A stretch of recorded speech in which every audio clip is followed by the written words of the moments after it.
Good afternoon.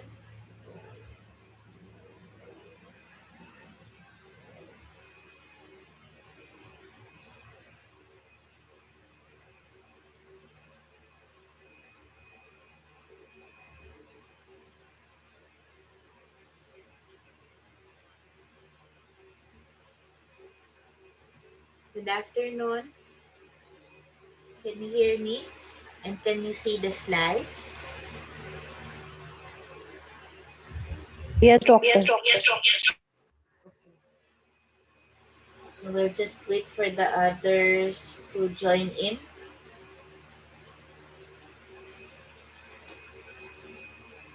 Are you sure you're okay with 11? Your LO told me.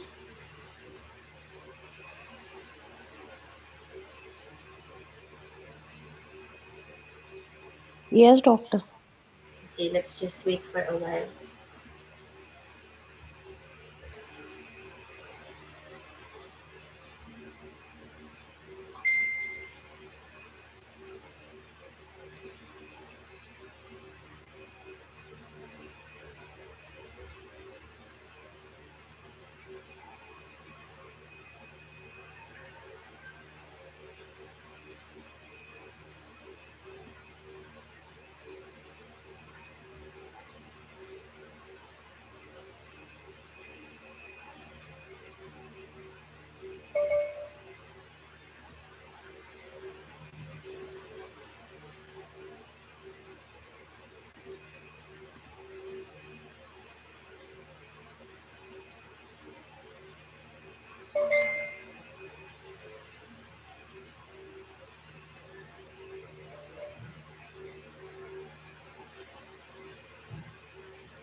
Malangkot guys. Tell your classmates to join in.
Okay, good morning. So maybe you're wondering why I'm sharing a screen for this. So this is for you to be able to do research. Eventually, you will need this whenever you will do research, and the principles you will need, and it will help you in PMCH too. So one of your requirements would be to fulfill this course. Oh, this is good clinical practice. You would have to register. So found in gcp.needatraining.org. This is a free GCP certification. At the end of this course, you will have your certificate of good clinical practice. All right? So this is free. Do not worry. So you just have to register and do the do the following um, following exercises, which I will show you in a while. Oops.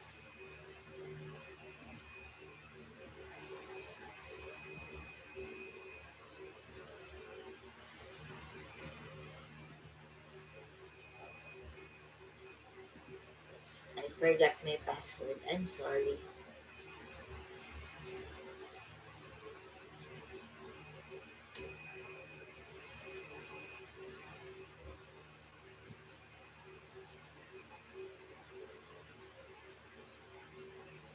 Okay.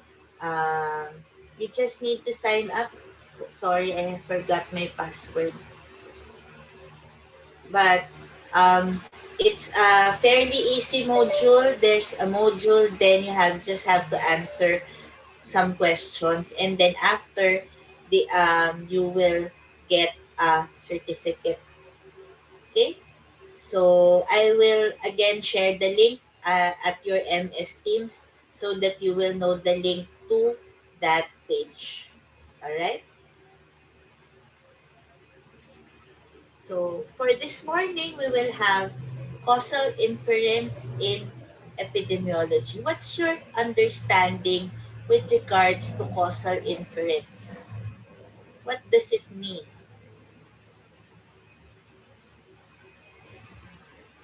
Okay.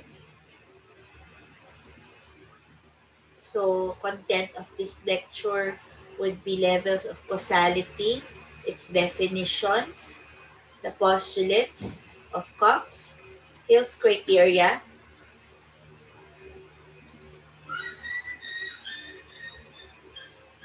Susser's criteria.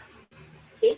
So causal inference would be it being related to exposures, outcomes, and when a disease outcome would be statistically related to exposure. So exposure would be the causes, risk factors, and it is the independent variable. Your outcomes would be the dependent variables and it would be the effects, the diseases, disabilities, and deaths of certain exposures.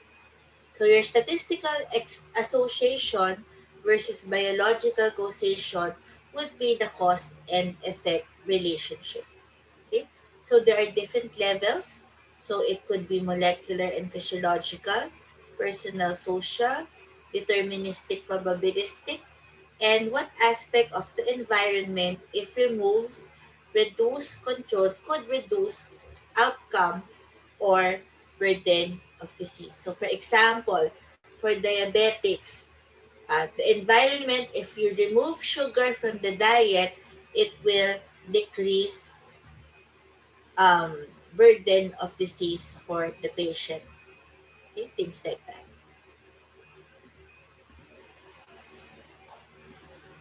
Okay. So for definitions, so you would see deduction.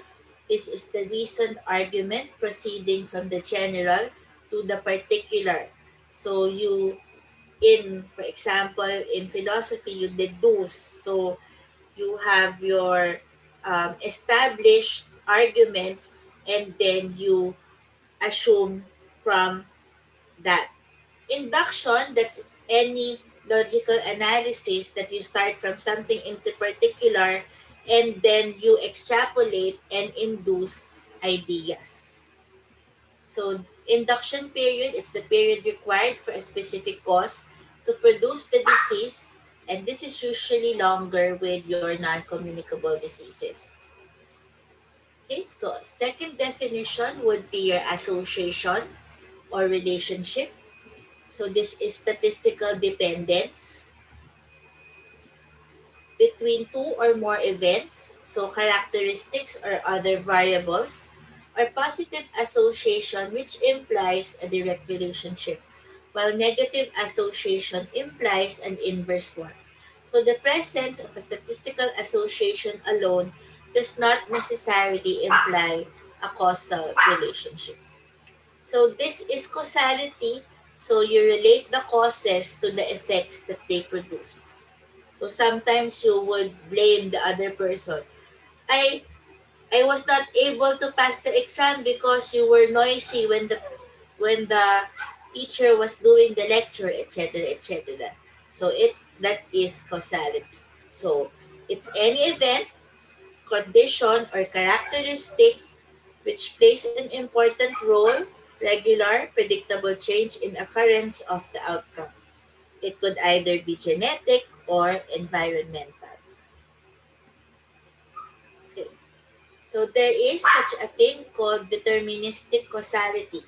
So this is the cause is the closely related to effect as in necessary or sufficient cause.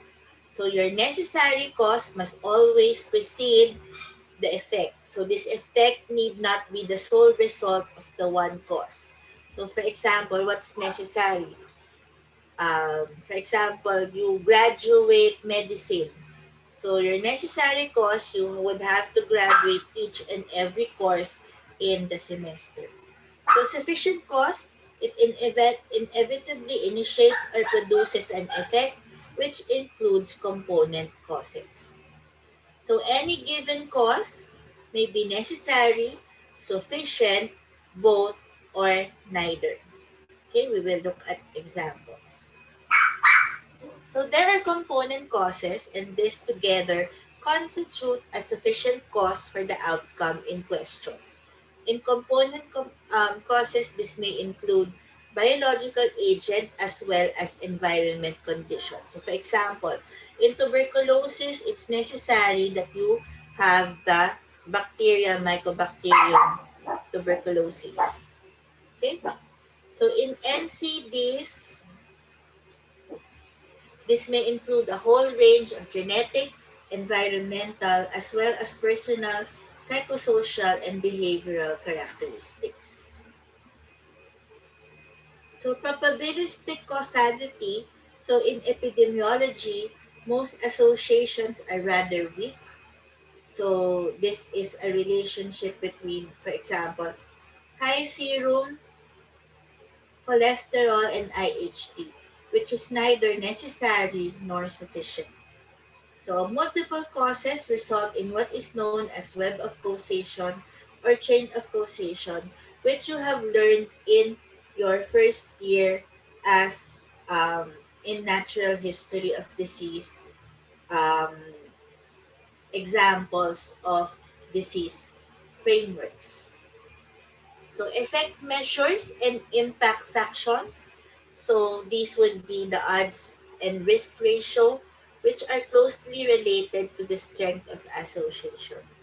So the higher effect measures and population attributable risk, the more the exposure is predictive of the outcome in question. So, for example, your population attributable risk is 100%, so it means that it is necessary. So this is an example of a necessary cause. So if outcomes are defining in terms of causes, the cause is necessary by definition. For example, the bacillus is necessary for tuberculosis if you use the definition of TB. In hepatitis B, so before, it once looked to be a necessary cause of hepatocellular carcinoma. Now, it is not always the case.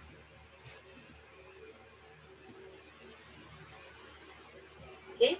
So, has exposure, has disease, free of disease. Remember your 2 by 2 table way back in first year. So, it's a yes or a no, and you will answer the table. Has exposure, has disease. Does not have exposure, does not have the disease. So it's a necessary cause. Sufficient. So sufficient causes are very rare in medicine because it is rare that one exposure is by itself enough to cause disease. So usually exposures are much more common than the diseases that they cause. So only about 5% of people who smoke get lung cancer. The measles virus virtually always causes people to get clinical measles, and rabies infection is always fatal.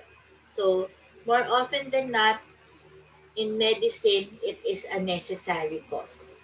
So, for example, sufficient cause used in rabies infection. Has exposure, does not have exposure, both may have disease. Has exposure free of disease? No. Does not have exposure? Yes. So sometimes your rabies infection would not lead to your morbidity and mortality. Sometimes it could also be both necessary and sufficient. So for example, HIV could once be classified as both necessary and sufficient cause of AIDS. However, with the changes, it may be that one can be infected with HIV and never get AIDS because of a rare genetic protection or because treatment is already available. So if it's both necessary and sufficient, your 2 by 2 table would look like this. Okay?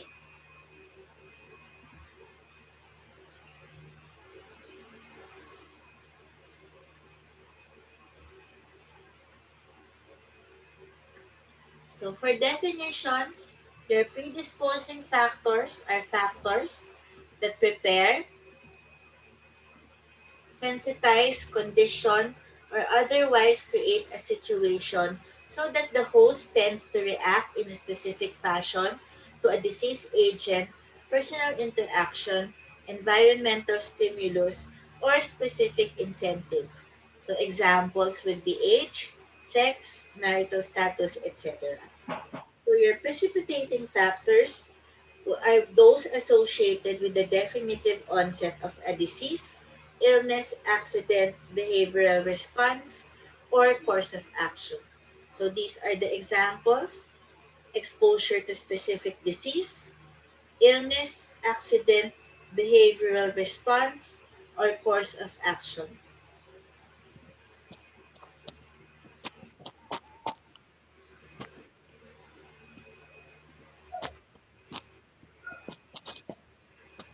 So weighing the evidence at an individual level, you may use clinical judgment. At the population level, we use epidemiological judgment. So epidemiological studies use the causal criteria. So this is usually applied to a group of articles. So this would be the Cox postulate, Hales, and Susser's criteria, which we will look at this afternoon. So these are Cox postulates. So there are four postulates that should be met before a causal relationship can be accepted. So the agent must be shown to be present in every case. The agent must not be found in cases of other diseases. Once isolated, it must be reproduced in experimental animals, and the agent must be recovered from the experimental disease produced. So this would be your Cox postulates, which would be the basis of how we go about diagnosing and treating and producing medicine for infectious diseases. Okay. Hill's criteria, on the other hand, is the first complete statement of the epidemiologic criteria of a causality, such as the following. So they should be consistent, has a strength of association, specificity, has a dose response relationship, temporal relationship, biological possibility, coherence, and experiment. So what is consistency? So it's the same association found in many studies. So hundreds of studies have shown that smoking and lung cancer are associated, and no serious study has failed to show this association.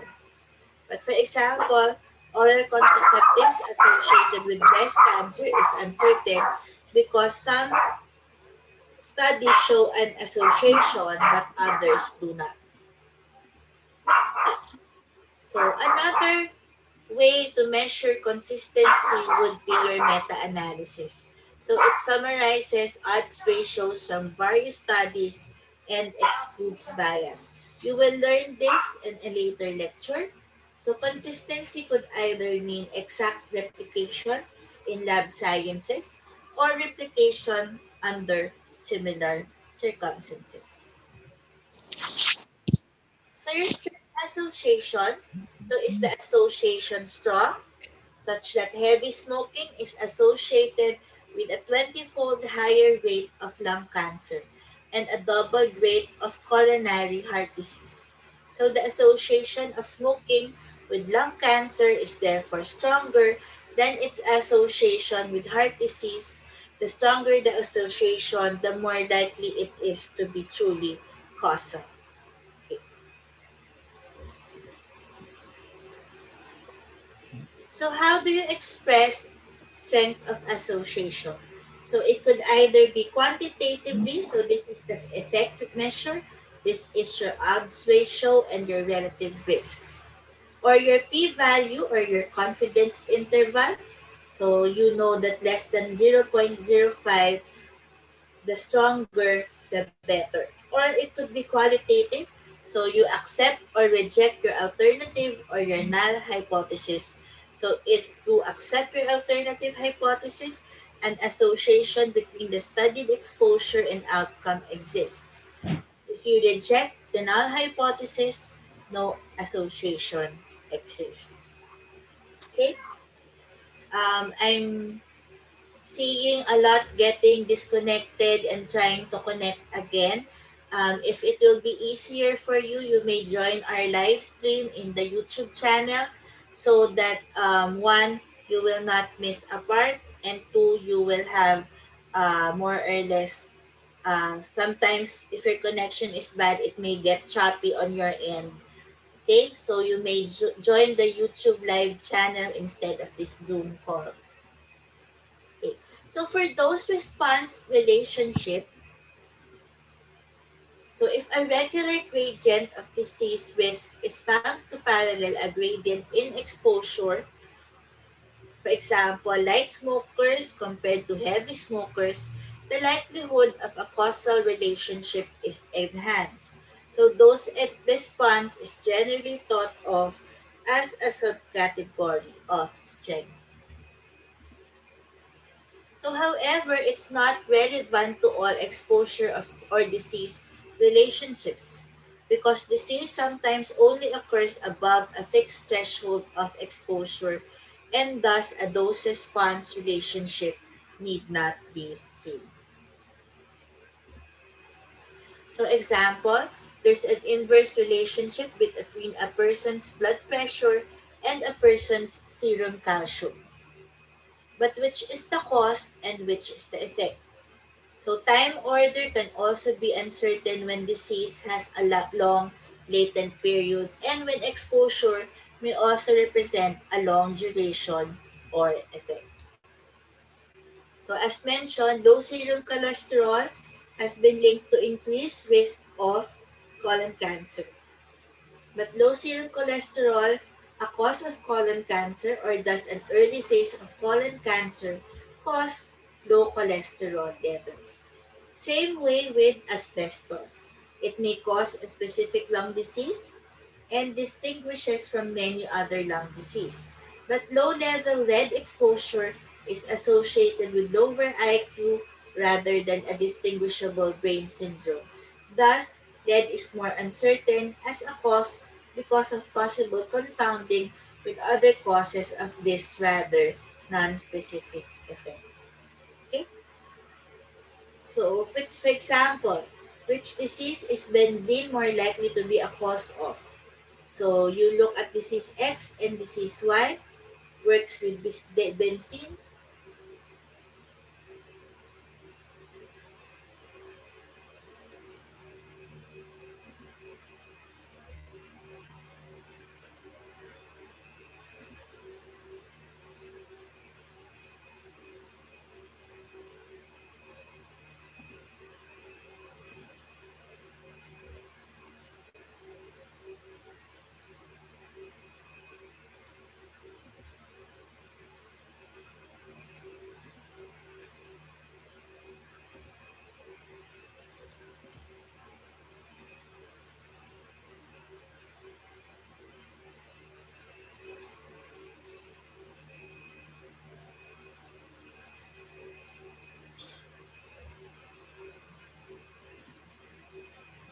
which works with benzene.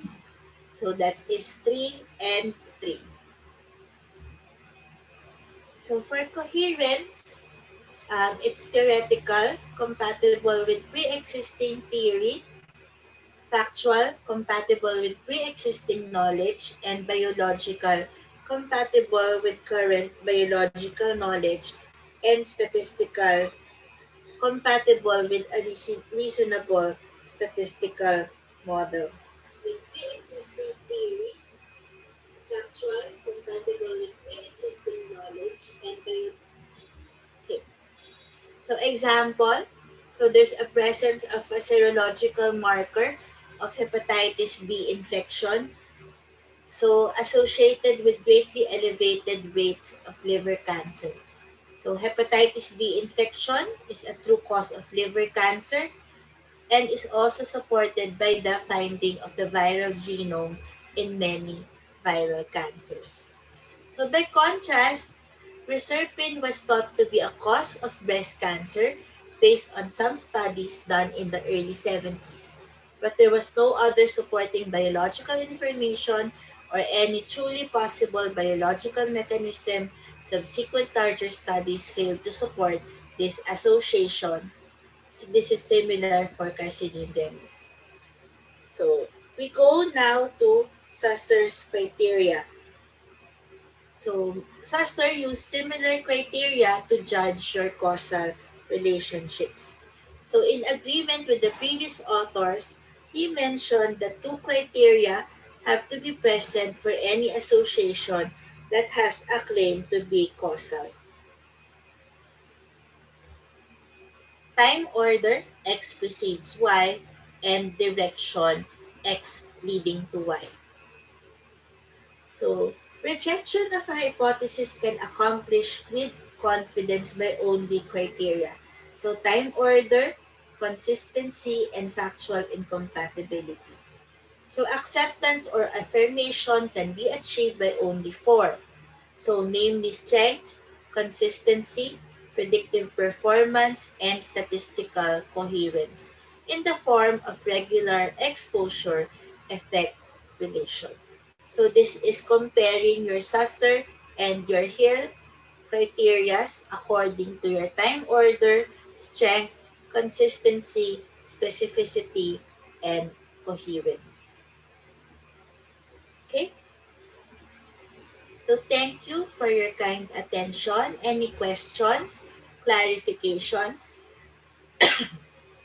Again, for those who were not able to join in earlier, I would like you to get a certificate of good clinical practice in this website. This is gcp.needatraining.org. This is free. You will have to, for you to produce acceptable research and for the board to accept your research if ever you do plan to do one, you need to have a good clinical practice certificate such as this one. Okay, usually we give it in school. However, there is no face-to-face in a while. That is why good thing one of our faculty found a free online GCP training course. All right? So you just have to register. At the end, you will get a certificate and that would be one of your um, requirements for this school year. So I would give 5% of your knowledge grade and that if you have that certificate. Is that clear? Yes, doctor. All right. Okay, I will also post in your MS Teams the link so that if ever you would look for the link, you will find it in our team section. Okay, any questions? I will not take you long. I got interrupted. Someone wants to use the department Zoom account and I am not the one on schedule. So, review your causal inference video. We will push through with the exam next week. Make sure you already start your GCP because I'm likely to get questions from your GCP module. All right. Have a great weekend.